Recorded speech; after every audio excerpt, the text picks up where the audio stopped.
Hello friends, welcome to my channel. जैसे कि आप सबको पता है कि मैं चला रही हूँ पीपीसीएल की मैराथन की क्लासेस, जिसमें आपको account, audit, income tax, English grammar और कोई भी टॉपिक्स में आपको डाउट है वो सारे डाउट होंगे क्लियर। तो आज जो क्लासेस हैं वो हैं आपके इंग्लिश के क्वेश्चंस पे बेस्ड, जो कि आपके कुछ प्रीवियस ईयर एग्जाम में उससे रिलेटेड या उसी टाइप के क्वेश्चन बहुत ज़्यादा पूछे गए हैं। तो बिना टाइम वेस्ट किए हम बढ़ते हैं अपनी क्लास में आगे। So let's start with our question number 1. Last week, a thick toxic haze is enveloping Delhi and much of North India. Identify the part that contains the grammatical error. Options देख लेते. Last week, a thick toxic haze and much of North India is enveloping Delhi. So the correct answer is enveloping Delhi. The reason is the sentence expresses a sense of nearest past, but ठीक है, जो यानी कि आपके बहुत ही near, अगर देखा जाए लास्ट वीक यानी जस्ट नियरेस्ट पास्ट के बारे में बात करी जा रही है। जब भी ऐसा होता है कि बहुत नियरेस्ट पास्ट हो या कल की बात हो या कुछ दिन पहले की बात हो, ठीक है, तो हमेशा हम क्या करेंगे, वहाँ पे वर्ब की सेकेंड फॉर्म यूज़ करेंगे। यहाँ पे जो वर्ड यूज़ हुआ है वो हुआ है एनवेलपिंग, ठीक है, जो कि होना चाहिए था एंड इस एनवेलपिंग नहीं, वर्ब की सेकेंड फॉर्म यहाँ पे यूज़ होनी चाहिए थी। बढ़ते हैं नेक्स्ट क्वेश्चन पे। My sister said I can't find the book you told me about. ठीक है, इसमें कह रहा है कि correct select the correct indirect form of the given sentence. तो इनडायरेक्ट फॉर्म देख लेते हैं, ठीक है, पहला है, दूसरा भी देख लीजिए, तीसरा, चौथा, ये 4 सेंटेंसेस हैं। माई sister said that you can't find the book I told you about. My sister said that I can't find the book you told me about. My sister said that she couldn't find the book you had told her about. My sister said that she couldn't find the book I had told her about. Correct answer की अगर हम बात करते हैं, आपने इसका बना लिया sentence, my sister said I can not यानी I can't find the book you told me about. तो अब हम आते हैं इसके करेक्ट आंसर पे। आपने सेंटेंस बना लिया होगा, इसका रूल अप्लाई करते हुए। रूल कहता है माई सिस्टर सेड दैट, यानी ऑप्शन नंबर डी करेक्ट है।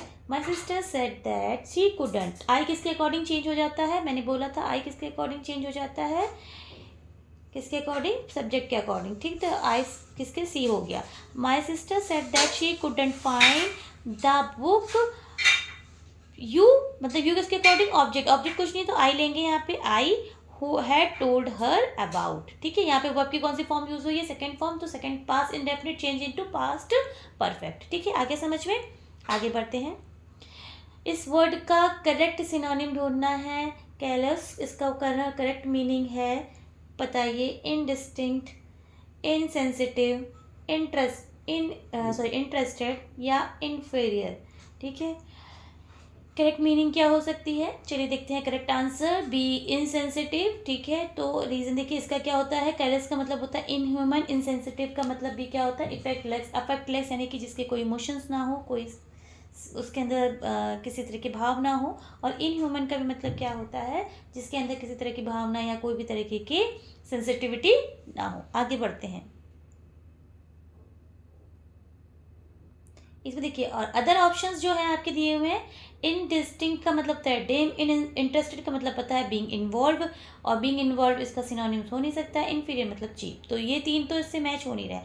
ये मैंने 3 का मीनिंग इसलिए बताया है, मान लीजिए कल को इसका इस पे बेस्ड, इससे रिलेटेड कुछ आपके पास क्वेश्चन आ जाता है या ऐसे यही वर्ड आ जाता है, तो आप इसका अप्रोप्रिएट मीनिंग ढूंढ सकते हैं। आगे बात करते हैं।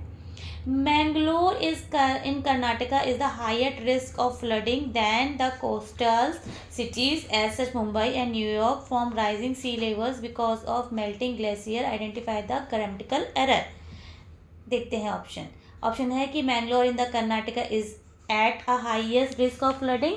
बहुत इजी है, इसको बहुत ध्यान सेंटेंस पढ़ेगा समझ में आ जाएगा। Than the coastal cities such as Mumbai and New York form rising sea levels because of melting glacier. बहुत ध्यान से देखिएगा सेंटेंस को, सेंटेंस में ही तुरंत आपको ग्रामेटिकल एरर मिल जाएगी, ठीक है।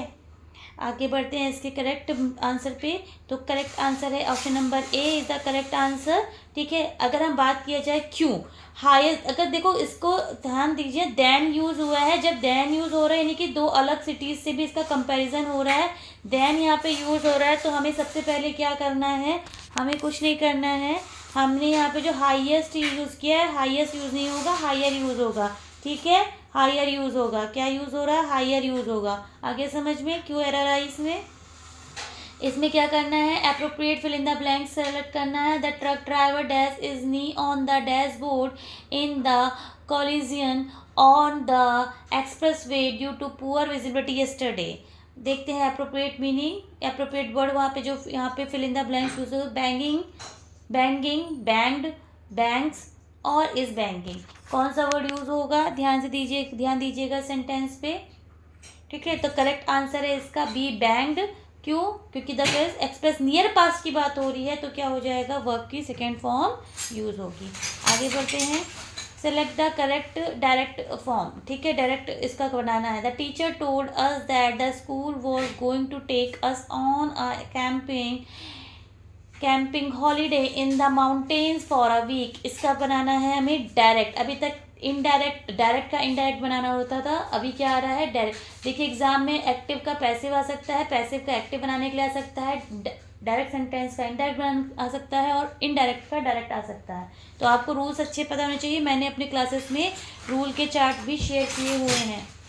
तो इसका पहला है A, the teacher said to us the school will be taking us on the camping holiday in a mountain for a week. The teacher said to us the school is taking you on a camping holiday in mountain for a week.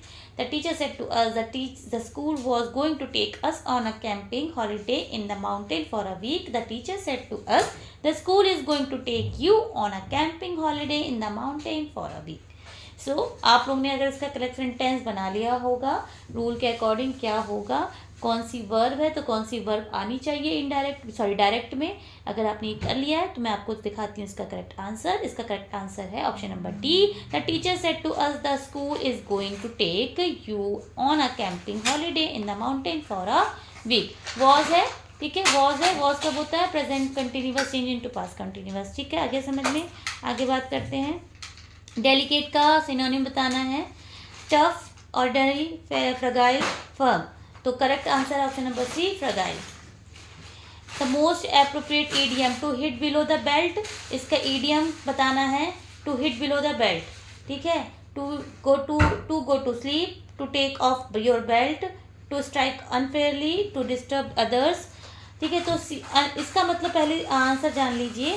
ठीक है, to hit below the का मतलब होता है cruel और unfair. जब cruel और unfair इसका मतलब है तो क्या हो जाएगा, option number C is the correct answer, to strike unfairly. ठीक है, last, fill in the blanks with the appropriate phrase. I dash all the instruction still she was not happy. तो ऑप्शन देख लेते हैं, carried away, carried off, carried on, carried out.